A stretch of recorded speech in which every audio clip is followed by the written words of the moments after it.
පැරණි මහනුවර රාජධානියේ මහේශාක්‍ය මාලිගයේ රජතුමාගේ උදෑසන ආහාරය පිළියෙල කරමින් තිබූ බැවින් රාජකීය මුළුතැන්ගේ ඉතා කඩිමුඩිය පැවතුණි.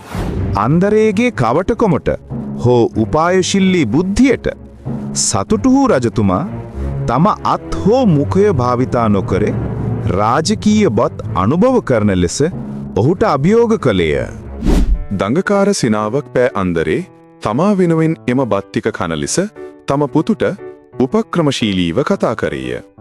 බත් අනුභව කර ඇති නමුත් ඒ අන්දරේගේ අත්හු මුඛයේ භාවිතයෙන් නොවන බවත් එමගින් අන්දරේ තම අන පරිපූර්ණව ඉටු කර ඇති බවත් වටහාගත් රජතුමා මහහණින් සිනාසුනේය. එදා පටන් මාලිගාවේ සියලු දෙනාම අන්දරේගේ එම උපක්‍රමශීලී බුද්ධිය මතක තබා ගත්ත. එනම් සැබෑ බුද්ධියට ප්‍රයෝග අවශ්‍ය නැති බවත් ප්‍රඥාව සහ සිනහවක් පමණක් සෑහෙන බවත්ය.